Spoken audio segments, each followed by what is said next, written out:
Welcome to the Cup of Joe Wrestling Show. Cup of Joe Wrestling Show? With Joey Harris. A podcast for the wrestling fan on the go. So take your favorite beverage of choice and join Joey as he takes a look at some of the biggest shows on the WWE Network.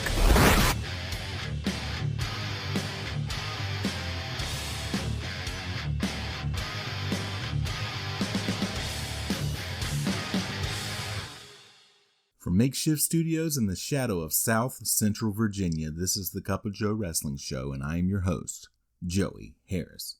You can follow the show on Twitter at Cup of Joe Pod, email the show at cupofjoewrestlingshow@gmail.com, and I think, folks, that the only thing, of course, you have to bring up, I had already recorded and uploaded the show when it had happened last week, but just, of course, send out my condolences to the friends and family and fans and everybody involved on the passing of Jay Briscoe. It was such a senseless thing, taking his daughters to cheerleading practice and just everything that has happened with that family. They really need your thoughts and your prayers and your well wishes and good vibes and all of that, as they have a trying time ahead of them, and you never want to experience a loss like that, so young and so much life still ahead of him. And yes, had made a mistake many years ago, but from everything that has come out, you see that he really learned from his mistakes, from what everybody says, and it's just a shame that he was taken. So our condolences go out to his friends and family and fans, and just trying to make it through another week as things get hectic and it's cold. And I'm recording this early on Tuesday morning and cranked up the heat for a while so that I could get it warm in my recording area here before I had to turn the heat back so it wouldn't come on, hopefully, during recording, right? But today, Project 45 goes back to 2004 as we look at the Raw from October the 4th, 2004. And this is a hard week to record this episode because I've spoken before, I believe, about my next door neighbors. They were like grandparents to me and my two sisters. And I grew up in a small town, and we didn't have cable. In fact, they still don't have cable, just everybody has those little dish or DirecTV satellites, and those were not common until the mid to late 90s where I am. And my neighbors got the first satellite that I remember someone having in the town, and it was one of those big dishes, and I would go over there on Saturday mornings and watch wrestling. And my nanny, is what I called her, my neighbor, passed away on this day, October the 4th, 2004. So I wouldn't have felt like watching wrestling, but it was a unique show, and so we're going to take a look at it. WWE Monday Night Raw was shown on Spike on October the 4th, 2004, from Madison Square Garden in New York City. We start out with our WWE intro. Flashback to Ric Flair calling out Randy Orton about being the legend killer. Orton tells Flair that he is the man, and it's so tragic to see what he's become. This generation is going to remember Ric Flair for kissing Triple H's ass. It then flashes to Flair in the back, and Batista asking Flair if he is ready, and Flair looking contemplative. Flair says he hears Batista, but he doesn't answer to Triple H or Batista. They then show highlights of Randy Orton versus Batista and Triple H and Ric Flair attacking Orton during the match. We get our Raw intro. The power goes off as JR welcomes us to New York City and Monday Night Raw live from MSG. He and Jerry Lawler are the announcers for the evening. They preview what's coming up on Raw. Triple H and Ric Flair come out wearing suits, and Triple H has the World Championship with him. They get in the ring and Flair says, "Let me clarify something. Last week he came out here on Raw and he said that Triple H was the greatest wrestler alive. He then says he was wrong because he wants everyone to understand that Triple H is the greatest wrestler of all time. And Flair says he is the only man in this great business that gets to say that because Randy Orton, wherever he is, the legends he thinks he's disposed of. And first off, Randy, The reason you're not here tonight is because Eric Bischoff, for safety reasons, has barred Orton from the building. Safety and purposes of recuperation after last week's ass whipping. Flair then says, let me go on to say this. Orton, let's get something straight. You can never be a legend. Let's go back to Shawn Michaels. Not a legend. Foley, not even great, but sure not a legend. So in his eyes, Randy Orton, look at him and say legend. He looks at Orton and says virgin. You are a virgin at killing legends. Flair then says he's got Orton at Taboo Tuesday. It's Orton and Flair. Flair then says one slight problem. Some genius has chimed in and said the fans should decide whether it's a Falls Count Anywhere match, a submission match, or God forbid, the steel cage, 16 feet high. One way or another, Orton, it will be you and Ric Flair at Taboo Tuesday, and you will be Flair's all night long. Okay then, and now I feel awkward. He then woos and hands the mic to Triple H. Triple H woos and then he and Flair hug. Triple H then says, Taboo Tuesday, huh? What is deemed the most revolutionary concept in pay-per-view history. The first interactive pay-per-view ever is going to be a complete disaster because there's no way you can rely on people like you to make those kinds of decisions. The crowd boos. Just like any election, this whole thing could come down to one vote. Triple H says, and let me get this straight. He's supposed to rely on someone like you, as he points to someone in the crowd, to make that decision. He then points to someone else and says he's supposed to rely on them to make that decision. He says, and you people like that? The crowd cheers and Triple H then says, you like the fact that you can decide what happens to the Nature Boy? You like the fact that you get to decide the fate of the game? You like the fact that you have the power? Well, to quote an overrated Hollywood actor, it doesn't matter what you like. Okay, I will give him that one. That was pretty funny. Triple H then says, you people are in over your heads. Just like Randy Orton is against Ric Flair, and just like Ric Flair is qualified to tell everyone that Triple H is the best, Triple H is qualified to tell you that Taboo Tuesday is a joke. It is a sham. He gets interrupted by Chris Jericho's music. Jericho comes out and he is the current Intercontinental Champion. He poses and he has a mic and Triple H is not happy that Jericho has come out. Jericho stays at the top of the ramp and says, attention viewers, do not adjust your sets. This is not a repeat, despite the fact that Triple H is whining and complaining about Taboo Tuesday yet again. Listen, Trips, this ain't Tuesday, this is Monday. This is live. This is New York City, baby. And this is Raw is Jericho. Jericho says it seems to him that Triple H is a little uncomfortable with the whole Taboo Tuesday concept. Jericho says he just wants to tell Triple H that an interactive pay-per-view is not a bad thing. Jericho says everybody has the right to make a choice. Everybody has the right to vote. As a matter of fact, he thinks they should have a little poll of their own. With all these Jerichoholics right here at MSG tonight, a Y2J chant goes out. Jericho says, let's start the poll. Who here thinks Triple H is the greatest wrestler today? The crowd boos. Jericho says, okay, now who thinks Triple H is the greatest wrestler of all time? The crowd again boos. Jericho says, all right, well, who here thinks that Triple H is the biggest horse's ass that ever walked the face of the earth? And the crowd cheers wildly. Jericho says, it looks like we have a winner. Jericho then says, seriously, Trips, if you want to keep complaining about Taboo Tuesday, we'll take your show on the road, Jack, because nobody here gives a damn about what you have to say. But if you want to know who it was that first came up with the idea of the people voting for pay-per-view, well, that was him, Y2J. And if you want to know who it was that inspired Vince McMahon to create an entire pay-per-view based on that concept, well, that was also him, Y2J. But most importantly of all, if you want to know who it is that's going to be laughing and smiling while watching Triple H lose that championship at Taboo Tuesday, well, that's also going to be him, Y2J, you sanctimonious son of a bitch. Flair takes off his jacket, grabs the mic and says, Jericho, you can't talk like that to him, as Triple H starts to take off his jacket. He then says, get out here, come here. Right now, you're going to learn some manners and some respect. Come on, Jericho, right now. Triple H has taken off his tie and loosened his shirt. Jericho shakes his head no and walks to the back. Flair tells him to go run and hide. The announcers say it's not like Jericho to walk away like this. Flair said, you see, he's a coward, as Jericho comes back holding a chair. Triple H and Flair back to the far side of the ring as Batista attacks Jericho from behind. Batista throws Jericho in and Triple H and Flair attack him. Chris Benoit comes in to save Jericho. Evolution then gangs up on Benoit. Edge then comes out to attack Evolution and he and Triple H square off. Jericho and Benoit get Batista and Flair down and then set Triple H up for Edge to spear him. Flair and Batista get Triple H out. Triple H is holding his ribs and pointing at Edge, who is holding Triple H's belt. An ad for THQ's Day of Reckoning for the Nintendo GameCube.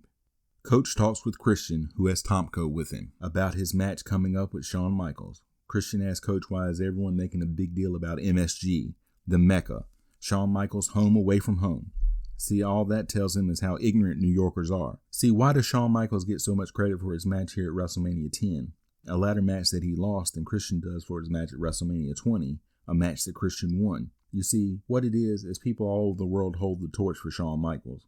Well, coming up next, after he beats Shawn Michaels, the Heartbreak Kid again, he's taking that torch, and there's nothing HBK can do about it. He then says to Tomko, let's get out of here. It's time to steal the show. Shawn Michaels versus Christian with Tomko. Michaels out first. The bell rings and they are face to face. Christian pokes Michaels in the chest, and Michaels responds with a slap to the face. Christian misses a clothesline. Michaels drops Christian to the mat. He gets a 1 count. Michaels with a side headlock. Christian pushes off. Michaels comes back with a shoulder block. Michaels runs the ropes. Christian with a leapfrog. He does another leapfrog, but Michaels stops short and chops Christian back down. Michaels with another 1 count. Michaels with a side headlock takeover. Michaels gets a couple of counts on Christian as an HBK chant goes out. Christian gets back to his feet and goes to back suplex Michaels, who keeps the side headlock on and takes Christian back to the mat. He gets another 2 count. Christian twists around to get a 2 count on Michaels. Both work their way back to their feet, with Christian still in the side headlock. Christian finally throws Michaels to the ground. Christian with a forearm and a kick to the back of Michaels. Christian runs Michaels face first into a turnbuckle and then chops Michaels in the chest. More kicks and punches to Michaels, who gets out of the corner. Christian with an Irish whip, and Michaels comes back with a modified Thesz press. Michaels then chopping Christian. Michaels with another side headlock. Christian pushes off and hits Michaels with a back elbow. Christian gets Michaels down near the ropes and then steps on Michaels' throat. He breaks on the 4 count. Christian then runs Michaels into a corner post. He punches Michaels down to the mat. Michaels up, and Christian punching him again. Christian grabs Michaels and runs him into another corner. He punches, kicks, and then chokes Michaels in the corner for a 4 count. He screams, "I'm Captain Charisma," and then slaps Michaels. He punches and then corner whips Michaels, who moves on the charge, and Christian crotches himself on the second rope. Tomko gets up on the apron, and Michaels punches him off. Michaels setting up for Sweet Chin Music. He goes forward, and Tomko pulls Christian out of the ring to avoid the hit. Referee Mike Chioda yelling at Tomko, and Michaels comes out to the floor and hits Christian with a neck breaker. He then gets up and hits Tomko with Sweet Chin Music to knock him out. When they come back from commercial break, both wrestlers are back in the ring, and Christian has a rear chin lock on Michaels. They show Tomko being assisted to the back during the break. They show Michaels missing a high-risk move during the break, allowing Christian to gain the advantage. Michaels gets to his feet again. Michaels with a series of right and left hands. He gets Christian into a corner, and Christian with a thumb to the eye of Michaels, and then hits a reverse DDT off the ropes to Michaels. He gets a 2 count. Christian frustrated and is hacking Michaels with kicks and then drapes him over the second rope. He then steps on Michaels' back and chokes him on the rope for a 3 count.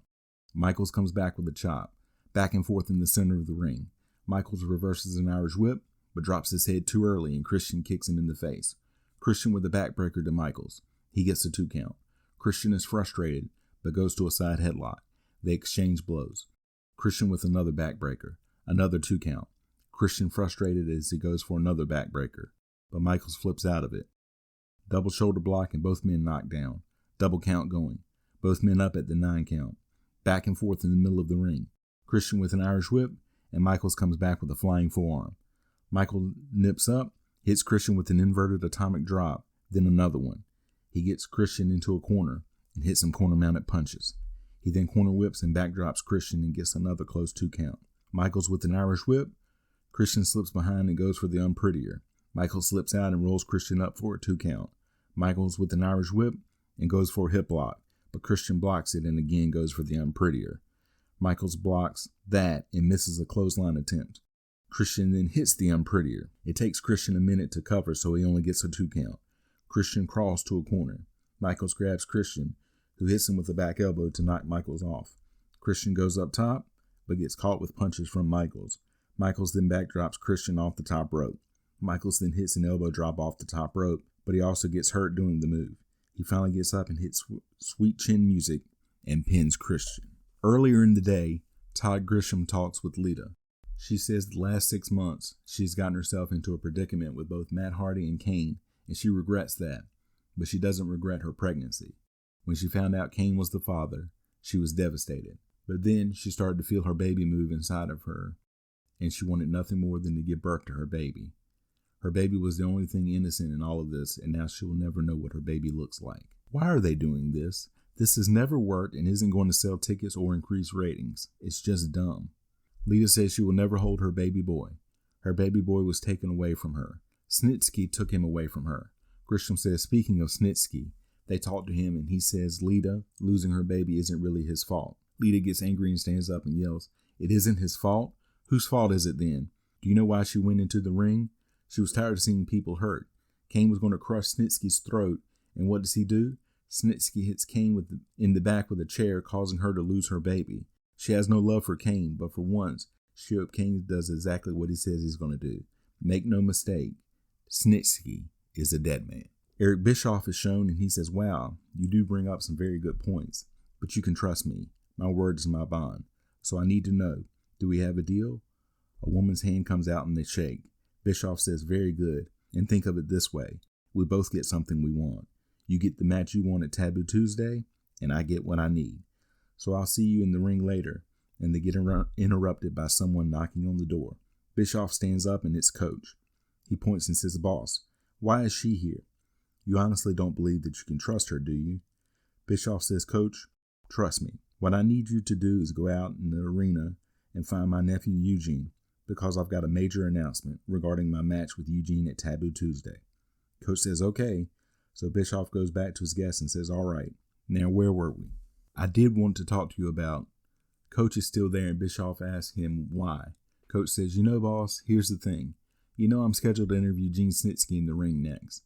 Coach says, "With Gene Snitsky here and Kane here tonight, things are sure to get a little volatile, and you know that isn't the coach's scene." Bischoff says, "Let me get this straight. You're telling me you're afraid to go out there because things may get a little volatile? You're afraid to go out and do your job?" Bischoff says, "I can understand that." Bischoff then says, "I've got it. Let's have JR do it. Boy, am I happy that I missed this show." Coach says, "Now you're talking." Bischoff says, "Now where were we?" When they come back from commercial break, JR is in the ring to interview Gene Snitsky. Snitsky comes out pushing a stroller. He gets in the ring with the stroller. JR says to Snitsky there's a lot of questions, and Snitsky shushes JR. He mimes that the baby is asleep as the fans chant "baby killer" at him. JR says, "I know that you have denied," and Snitsky grabs the mic and says, "Look, it wasn't my fault." JR says, "Well, I think there are a lot of people here at Madison Square Garden that would disagree." Way to go for the cheap pop there, JR. Just then, Kane's music and pyro hit, and he comes out. He stands on the ramp for a minute, and then marches down the ring towards Snitsky. Snitsky throws the stroller at Kane, who dodges it and rushes Snitsky. Snitsky attacks Kane with a steel pipe. Snitsky then stares at the pipe, and then chokes Kane with the pipe, and Kane is bleeding from the forehead. Snitsky chokes Kane down to the mat. Snitsky then leaves Kane in the ring. When they come back from commercial, they replay what just happened. Chris Benoit versus Batista with Ric Flair. Over an hour into the program, and they are finally getting to their second match. The bell rings and they lock up, drive back to a corner. They break and Batista screams, "Come on," and Benoit pushes him. Batista rushes Benoit, who grabs his arm and goes for the crossface, so Batista quickly rolls to the outside. The referee makes sure that Benoit stays back while Batista gets back in the ring. Batista, with a kick to the midsection, runs Benoit into a barricade. Batista hitting Benoit with head and body shots in the corner. Batista with an Irish whip. Benoit comes back and slides between Batista's legs to avoid Batista and grabs Batista's leg to do a takedown. Benoit grabs Batista's leg and repeatedly comes down on it, trying to injure the leg. Batista rolls back outside and Benoit follows and clips Batista's leg. Benoit rolls Batista back into the ring and attacks him with punches until Batista pushes Benoit off. Benoit back to attacking Batista, and again Batista pushes him off. Benoit rushes Batista again, and Batista hits a brutal-looking spinebuster. Batista attacking Benoit with kicks and a knee to the back. Batista with a backbreaker and gets a 2 count on Benoit. Batista picks Benoit up and runs his knee into Benoit's midsection several times. Batista then gets Benoit up on his shoulders, and Benoit slips behind Batista and gets Batista down and goes for the sharpshooter. Batista kicks off and rushes Benoit, who moves out of the way, and Batista hits the corner post with his shoulder. Benoit follows up with 3 German suplexes. Benoit starts to go up top, but he sees that Batista is starting to get up and goes over and hits Batista with another couple of German suplexes. Flair gets up on the apron, so Benoit comes over and knocks Flair off the apron. Benoit with an armbar on Batista. Batista pushes Benoit away so hard that he lands outside the ring. The referee is checking on Batista, so Flair low blows Benoit and runs him into a ring post. Batista gets Benoit back into the ring and goes for the Batista bomb, but Randy Orton comes out of nowhere to attack Batista and calls the disqualification. Flair comes in and Orton takes him out as well. Flair falls to the outside and Orton gets on him and punches him. Bischoff comes out with a bunch of security guards yelling, "Orton, I gave you the night off." He then tells security to get Orton out of here. Security grabs Orton and takes him up the ramp as the Randy chant goes out. Batista knocks security down, and he and Flair attack Orton again. Security tells Flair and Batista to get out as they are restraining Orton to keep him away from Flair and Batista. When they come back from commercial break, Bischoff is in the ring and says, "I just wanted you all to know that Randy Orton has been successfully thrown out of my building." The crowd boos. Bischoff then says as long as he's out here, he will update the crowd on Taboo Tuesday. You know, the pay-per-view where people have all the power? He says for the record, he still hates the idea, but if they're going to do it, then damn it, he's going to make sure that it's done right. He says, now you all know for the World Heavyweight Championship, Triple H is going to face one of 3 men. And you all know you people are going to decide just what match Randy Orton and Ric Flair are going to have. But what you don't know is that Gene Snitsky is going to face Kane, and after seeing Snitsky in action tonight, Bischoff has decided it's going to be a weapon of choice match. You people will decide if it's going to be a lead pipe, a steel chair, or a steel chain. Either way, one of those weapons will be legal in that match. No questions asked. And that brings in to Chris Jericho. Now, if you think Triple H has it tough preparing for 3 different individuals, wait until you hear this.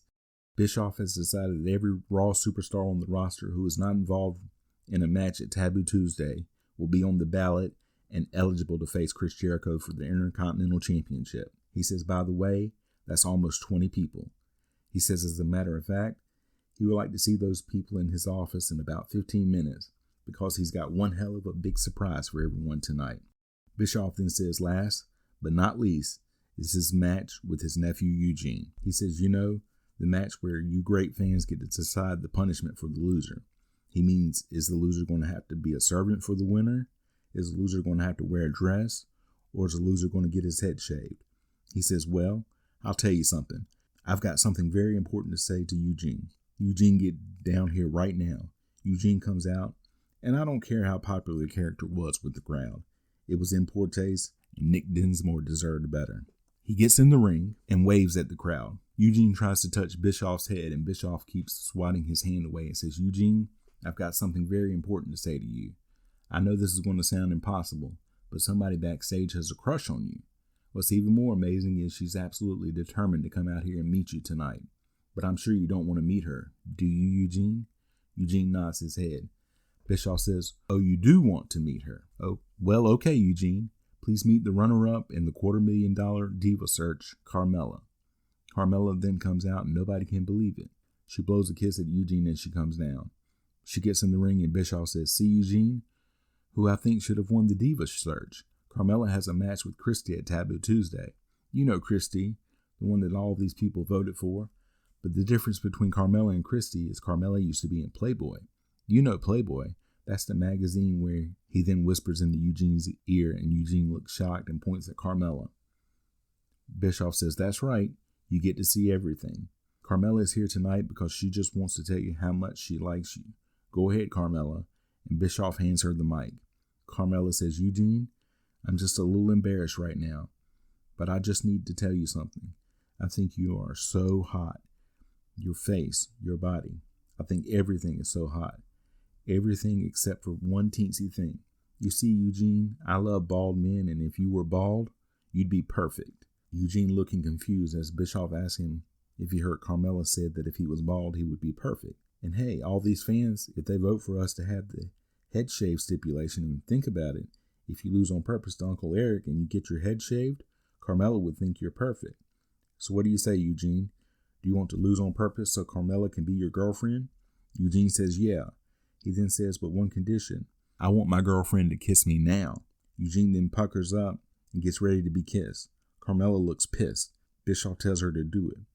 She starts, then stops and says, I just cannot do this, Eric. I cannot do this. No, I'm not doing it. Eugene then says, I want to see her boobies, and Carmella looks shocked and covers herself with her arms. Carmella screams, Eric, this was not part of the deal. Newsflash, Eugene. You and all these people are not in the same league as me. The crowd boos. Carmella says, I'm the Playboy Playmate of the Year. Bischoff says, you know, Carmella, this hasn't turned out the way that I like, but I've got to admit that I admire your style. So I'll tell you what, your match at Taboo Tuesday is still on.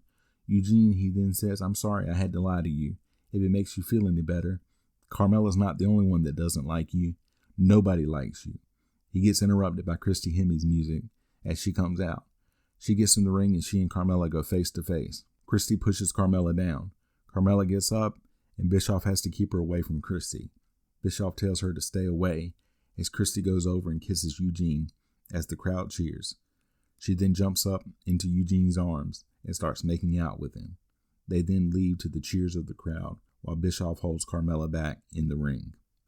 When they come back from commercial break, La Resistance is in the ring and Sylvain Grenier is singing the Canadian national anthem badly. World Tag Team Championship match. La Resistance, Sylvain Grenier, and Rob Conway versus the Hurricane and Rosie. Hurricane and Conway start. The bell rings and they lock up and drive back to a corner. Conway charges Hurricane, who ducks out of the way. They lock up again. Conway with a wrist lock into a side headlock. Hurricane with some forearms to try to break the hold. Hurricane pushes off. Conway comes back with a shoulder block. Hurricane with leapfrogs and drop downs to avoid Conway. Hurricane hits a neck breaker. Both Grenier and Rosie come in and Rosie clothesline Grenier out of the ring. And the referee tries to get Rosie out as Hurricane gets Conway down with a double leg. Hurricane and Rosie with a leg drop on Conway, and Hurricane goes up top as the referee gets Rosie out. Grenier grabs Hurricane and he crotches himself on the top rope and falls to the outside. Grenier then throws Hurricane back in. Conway gets a 2 count. Conway with a front face lock and tries to tag Grenier in. Hurricane pushing towards Rosie though. Grenier comes in and knocks Rosie off the apron. Rosie goes after Grenier and is not there to tag as Hurricane has made it to the corner. Conway gets Hurricane back to the center of the ring as the referee is trying to get Rosie back to his corner. Grenier sneaks into the ring and La Resistance hit Au revoir and Conway gets the pin. Rosie attacks La Resistance after the match. He splashes Grenier in a corner and then Conway jumps on Rosie's back. Hurricane gets Grenier out of the ring. Conway turns Rosie's mask around before Rosie shakes Conway off and Hurricane checks on Rosie, who thinks Hurricane is a member of La Resistance and sidewalk slams Hurricane. The referee helps Rosie with his mask and Rosie checks on Hurricane. Feature on the Make-A-Wish Foundation's Leadership Conference and WWE receiving the Celebrity Wish Giver Award. The Simon System with Simon Dean promo in the style of an infomercial. Recap of Edge spearing Triple H earlier in the night. Coach brings Edge in and asks him why should the fans vote for him as opposed to Shawn Michaels or Chris Benoit for the right to face Triple H at Taboo Tuesday for the World Heavyweight Championship.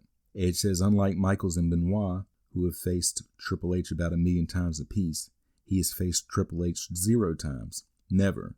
And unlike Michaels and Benoit, who have had about 1 million world title matches each, he has had 0, nada, nilch. It's not that he's undeserving.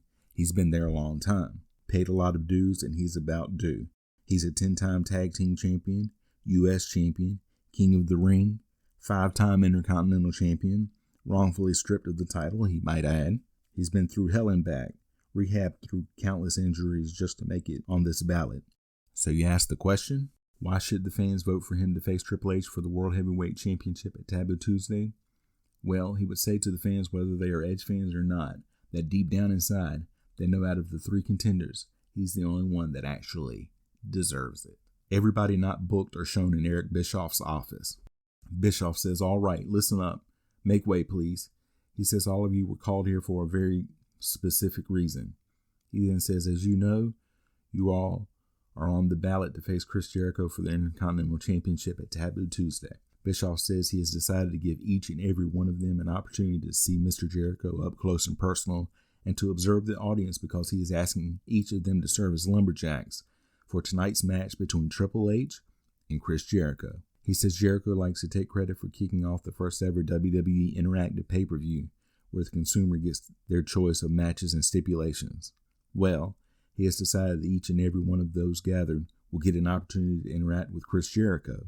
He says, now go out there and impress this audience. Stacy Keibler is shown stretching in the back. Trish Stratus joins JR and the King for commentary. They show Stratus, Gail Kim, and Molly Holly triple teaming Christy Hemme the week before and stripping her down to her underwear in a 3-on-1 bra and panties match. They then show Hemme showing off her bra and panties, and Stratus calls her a slut. Stacy Keibler versus Molly Holly. The bell rings and Holly starts out pushing Keibler. Holly then yelling and pointing her finger at Keibler, and Keibler bites Holly's finger. Keibler then kicks Holly and grabs her by her hair. She runs Holly into a corner turnbuckle. Keibler then kicks Holly in the corner and holds her boot against Holly's throat for a 4 count. She breaks and then immediately goes back to choking Holly for a 3 count. Keibler then grabs Holly by the hair and throws her across the ring. Holly comes back with a shot to knock Keibler down and then hits a nice snap suplex and gets a 2 count. She then chokes Keibler on the second rope for a 4 count. She then gets Keibler down and chokes her with a boot to the throat for a 4 count. Holly then slams Keibler face first into the mat. Keibler tries to get up, so Holly slams her down again. Back and forth with slaps in the middle of the ring as Keibler tries to get back to her feet. Holly with a double axe handle to Keibler's back. She follows that up with a slap to the face, then another slap to the face. Holly with a corner whip and a knee lift to Keibler. Holly goes for a second knee lift, and Keibler moves out of the way. Keibler with a stiff kick to Holly. Holly wrestles Keibler, who ducks, and Holly goes flying out of the ring to the floor.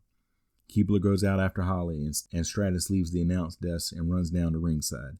Keibler throws Holly in. Stratus grabs Keibler's leg, but Keibler kicks Stratus off.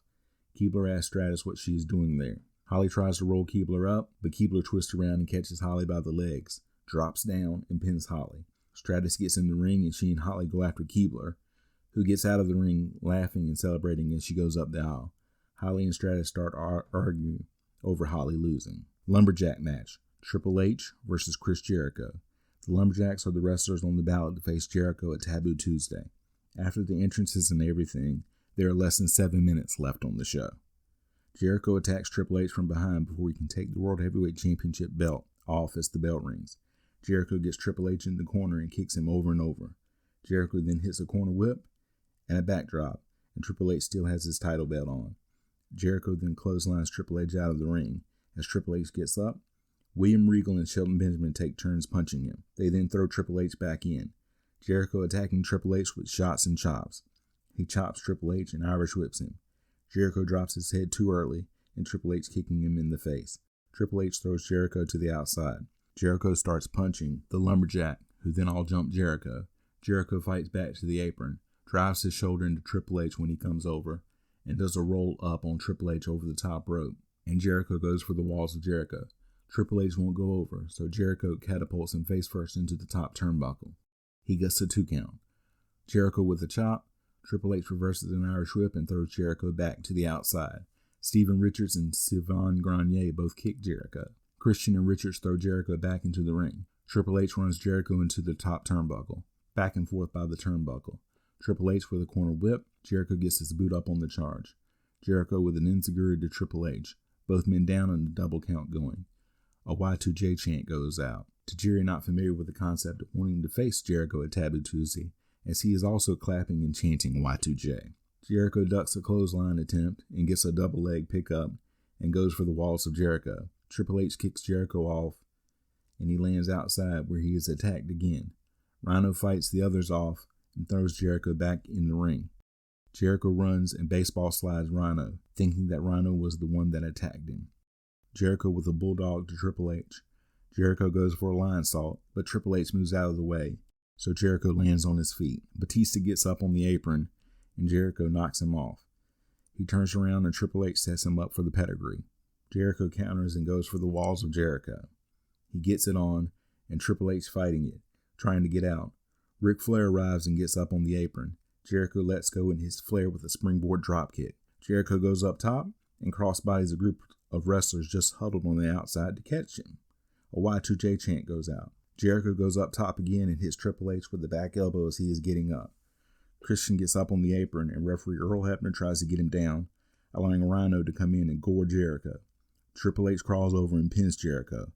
Evolution gets in the ring and attacks Jericho. The other Lumberjacks get in the ring and start brawling. Randy Orton comes in and attacks Evolution. Evolution slides out of the ring and Orton attacks the Lumberjacks with RKO. He then RKO's Coach when Coach comes into the ring. Orton clears the ring as they sign off from MSG. Final thoughts. This was a dense show as they were throwing everything trying to get people to buy Taboo Tuesday. It was too much, so you can just skip this one if you want. You can follow me on Facebook, Twitter, and Instagram at TheJoeyHarris.